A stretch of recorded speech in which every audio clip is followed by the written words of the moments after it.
네, 상클 라이프 시작합니다. 오늘은 예술의 세계로 떠나보는 날인데요. 미술계 스토리텔러, 그림 읽어주는 남자 정우철 도슨트 모셨습니다. 안녕하세요. 안녕하세요. 아, 요즘도 뭐 TV 틀면 많이 나오세요. 하지만 고향 같은 곳은 JTBC다. 아, 그럼요. 잊지 말아주시고요. 네. 아닌 오늘은 것 같은데. 네, 아닌가요? 멀리도 나가셔야죠. 아무튼 오늘은 저희를 어떤 예술의 세계로 데려가 주실까요? 네, 오늘은 20세기 최고의 거장이라 불리는 파블로 피카소를 중심으로 또 미술사에 이름을 남겼던 다른 거장들 포함해서 약 71점을 한 번에 만나볼 수 있는 전시입니다. 이 거장들의 작품이 다 어디서 온 건가요? 올해가 독일과의 수교 140주년이라 그래요. 그래서 아. 독일 쾰른에 있는 루드비 미술관에서 작품을 가져왔습니다. 루드비히 미술관. 네, 네. 여기가 뭐 독일 최초의 현대 미술관이죠. 아, 그렇군요. 네, 그 루드비 미술관은요, 방금 말했던 것처럼 최초의 현대 미술관인데 1946년에 이 요제프 하우브리가 작품을 기증하면서 시작되긴 했는데 네네. 지금 화면에 보이는 루드비 부부가 이 초콜릿 제조업계의 약간 거장이거든요. 그 뭐랄까요, 거물인데 저분들이 76년도에 약 350여 점을 기증하면서 이 미술관이 지어지게 된 거예요. 네. 근데 이름이 루드비잖아요. 왜냐하면 이 루드비 부부가 작품을 기증하면서 조건이 하나 있었어요. 무상이었는데 대신에 많은 사람들이 볼 수 있게 미술관으로 지어달라. 야. 그래서 이름에 루드비가 들어가는 거죠. 야. 그러니까 개인 소장자인 그 루드비 부부, 시민의 힘으로 만들어진 그런 미술관인 네, 거잖아요. 맞아요. 거기서 이제 루드비의 정신에 감동받아서 시민들이 한두 점씩 가지고 있는 걸 기증하면서 사이즈가 커진 거죠. 그래서 독일 사람들에게는 거의 자부심 같은 미술관입니다. 와. 모태는 그 부부의 어떤 아름다운 마음, 거기에 예. 시민들의 힘이 합쳐졌다. 그렇죠. 야, 굉장히 뜻깊은데 굉장히 네. 의미 있어요. 여기 꼭 알고 가야 할 게 있다고요. 맞아요. 사실 전시 해설을 할 때도 이걸 되게 중요하게 얘기하는데 네. 독일 나치가 있었잖아요. 아, 맞아요. 나치 집권 기간 당시에 뭐 33년부터 45년까지 사실은 예술에도 큰 탄압이 있었어요. 퇴폐 미술이란 걸 규정을 해서 즉 나쁜 예술을 정한 거죠. 그리고 퇴폐 미술로 규정이 되면은 보통 이 퇴폐 미술 전시를 열고 그 끝에는 불태우는 작업을 했거든요. 근데 퇴폐 미술이라는 게 되게 애매한 게 그럼 좋은 예술은 뭐고 나쁜 예술은 뭐냐? 좋은 예술은 이 당시만 해도 약간 사실주의 알아볼 수 있는 거 그리고 고전주의 작품들 말고는 전부 퇴폐였던 거예요.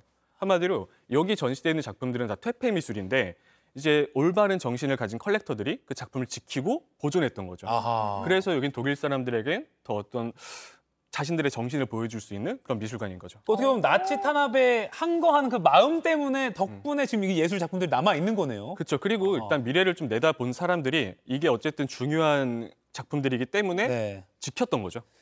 와, 대단합니다. 그러면 이렇게 독일에서 지금 이제 물 건너온 그 작품들 하나씩 좀 소개를 해주시죠. 네, 먼저 처음으로 볼 작품은 이 바실리 칸딘스키의 흰 붓자국이라는 작품이에요. 네. 이 칸딘스키 하면은 딱 가장 중요한 수식어가 있는데 바로 추상회화의 창시자입니다. 아하. 우리가 보통 추상화하면 되게 어려워하거든요. 예. 여기서 구상과 추상을 조금 짚고 갈 필요가 있는데 네네. 그러니까 사실 어려운 건 아니거든요. 구상하면은 구체적인 형상이 있다는 거예요. 아. 그림 딱 봤을 때 우리가 알아볼 수 있는 게 그려져 있다. 그럼 보통 구상이고 자, 앞에 보이는 것처럼 알아볼 수 있는 게 없잖아요. 네네. 예. 그럼 이제 추상이라는 말을 붙이는 거예요. 한마디로 반대되는 거죠.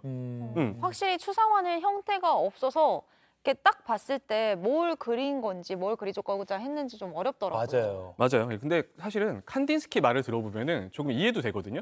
그림 보면서 딱 들어보면 좋은데 그러니까 음악은 사실 형태가 없잖아요. 음악은 눈에 보이지 않지만 네. 사람들에게 감동을 준다. 그러니까 칸딘스키는 그것처럼 정확한 형태가 없어도 붓터치의 리듬감과 색채의 조합만으로 어떤 감정을 줄 수 있다고 믿은 거예요. 근데 중요한 게 뭐냐면 원래는 칸딘스키도 구상을 그렸어요. 아. 그런데 되게 재밌는 사건을 하나 겪거든요.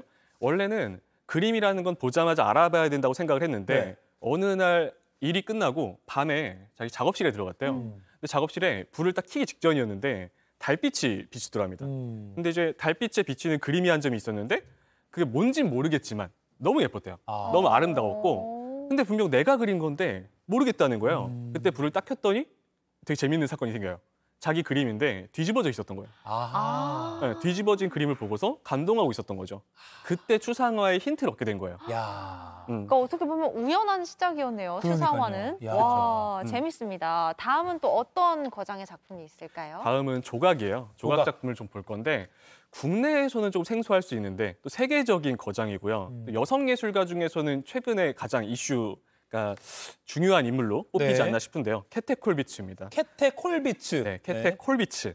예, 작품이 좀 슬퍼요. 예. 제목도 애도고요. 보면 사람 얼굴이 보이는데 어. 손으로 얼굴 가리고 있잖아요. 네. 네. 저 작품을 이해하려면 캐테 콜비치의 삶을 조금 아셔야 돼요. 네. 이 원래는 그냥 평범한 중산층 집안 출신이었는데 아들이 있었어요. 네. 근데 그 아들이 이제 1차 세계대전 때 선동을 당한 거예요. 아이고. 그래서 전쟁에 참여하지 않아도 괜찮음에도 스스로 선동을 당해서 전쟁에 참전을 해버린 거죠. 어. 캐테 콜비치 일기장에 이렇게 써 있어요. 탯줄을 2번 끊는 심정으로 보내줄 수밖에 없었다라고 했는데 안타깝게도 첫 전투에서 아들이 바로 전사해요. 예. 그때 통지서 하나 왔답니다. 당신의 아들이 전사했습니다. 그때부터 이 캐테 콜비치는 투사가 된 거예요. 그리고 반전 운동을 펼쳐요. 그래서 한마디로 이 전쟁에서 사랑하는 사람을 잃었던 모든 사람들의 대표인 거죠. 그리고 또 안타까운 건 2차 대전이 또 터지잖아요. 네네. 그때 손자를 잃어요. 혼자까지. 평생 동안 전쟁과 싸웠고 나치와 대항했던 예술가입니다. 그러니까 이분이 왜 유명하냐면 독일 내에서는 그러니까 나치하면은 다들 기계처럼 움직이고 막 전쟁을 일으켰을 거라 생각하지만 그 속에서도 전쟁을 막겠다는 움직임이 있었다는 그 증거인 거예요. 야, 그리고 그런 마음을 어떤 고뇌와 슬픔을 아까 그런 애도라는 작품을 표현한 것 같기도 하고요. 맞아요. 설명을 들으니까 약간 그럼 단순한 예술 작품 떠나서 약간 역사적 배경이랑 들으니까 더 네. 재밌는데. 조각상의 표정이 더 슬프게 다가오기도 그러니까요. 네, 하고. 맞아요. 자, 그리고 또 어떤 거장의 작품 또 다른 사람 누가 있습니까? 다음은 아마 이 앞에 칸딘스키나 캐테 콜비치는 좀 생소했을 수 있어요. 네네. 이분은 한 번쯤 들어보셨을 것 같아요. 아메데오 모딜리아니. 모딜리아니. 맞아요, 화가입니다. 네네네. 목이 긴 사람을 많이 그리는 아, 화가. 그래요? 맞아요. 제가 이 전시를 보면서 저 모딜리아니 작품이 맞다는 게 너무 좋았거든요. 모딜리아니는 특이하게도요. 평생 인물을 탐구했던 화가예요. 아하. 풍경화가 생전에 약 4점 정도밖에 없고요. 그리고 그 내면을 계속해서 탐구했고 보고 싶었다고 합니다. 그리고 인물의 특징이 있어요. 모딜리아니 인물상은 코가 길거나 목이 길고 쭉쭉 늘어나 있는 게 특징인데 지금 보는 것도 그러네요. 예. 네, 맞아요. 그러다 보니까 뭐가 재밌냐면 누굴 그려도 다 비슷하게 그려져요. 아. 네. 약간 죄송하지만 가수 이문세 씨를 좋아하시지 않았을까? 네, 모딜리아니. 근데 저는 방금 이 그림이 크게 나왔잖아요. 네네. 눈이 좀 많이 가는 거에 어, 대해서 눈길이. 그러네요. 눈 되게 중요한 얘기 해주셨는데 안 그래도 모딜리아니가 눈 때문에 유명해졌어요.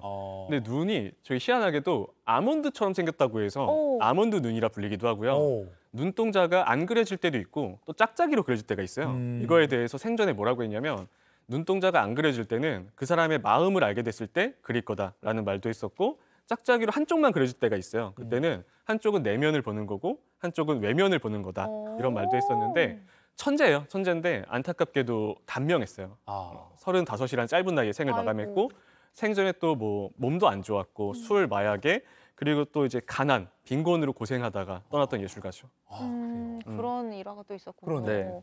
근데 이번 전시 제목이 피카소와 20세기 거장들이잖아요. 피카소의 작품도 왔나요? 그럼요. 피카소 작품이 8점이 와 있습니다. 네. 그리고 이게 독일 컬렉션이다 보니까 우리에게 익숙한 작품보다도 아마 생소한 처음 보는 작품들이 많을 것 같아요. 네. 제가 소개해드릴 작품은 아티초크를 든 여인입니다. 아티초크. 네. 여인의 모습이 등장하는데 조금 네. 기괴하기도 하죠. 약간 네. 말같이도 보이기도 하고 어떤 의미가 담겨 있나요? 네, 맞아요. 일단 저 손을 볼 필요가 있는데 오른손을 보면은 제 아티초크란 식물이에요. 근데 마치 몽둥이처럼 들고 있잖아요. 예. 표정도 좀 화가 나 보이고. 자, 피카소의 작품이 어두워질 때가 있어요. 스페인 내전 때.